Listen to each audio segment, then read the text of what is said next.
네, 화제가 된 사건, 사고 소식 짚어봅니다. 아침의 이슈 시작합니다. 장현주 변호사 함께합니다. 안녕하세요. 안녕하세요. 네, 앞서 전해드린 것처럼 북한간 시신 훼손 사건의 피해자 얼마 전까지도 같은 부대에서 함께 근무를 해왔던 것으로 알려졌습니다.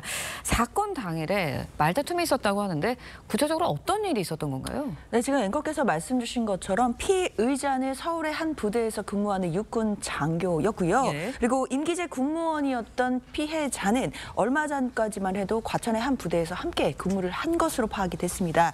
범행이 발생한 일시는 지난달 25일 오후 3시경이었는데요. 부대 주차장 내에 주차돼 있던 그 피의자의 차량 내에서 말다툼을 벌이다가 살해를 했다라는 것이 지금까지 파악된 정황들입니다. 그리고 그 이후에 시신을 훼손해서 이제 유기를 했는데요. 유기한 장소로 택한 곳이 피해자가 10년 전쯤에 근무를 했던 화천 인근이었습니다. 아이고. 그러니까 화천 인근의 북한간 변에 시신과 그리고 이제 범행에 썼던 도구들을 함께 유기를 한 것인데요.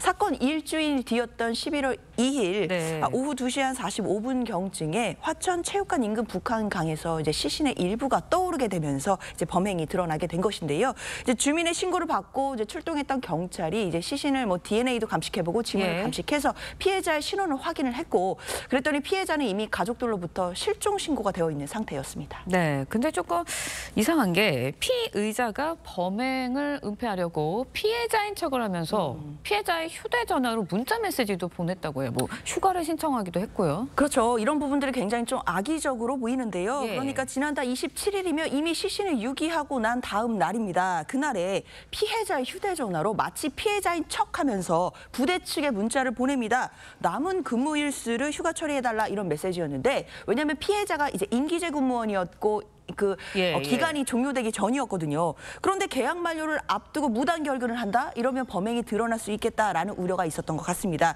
그래서 피해자인 척하면서 그 근무 일수를 휴가 처리해달라 뭐 이런 메시지도 보냈고요. 가족에게도 안부를 묻는 이제 카카오톡 메시지를 보냈다고 합니다.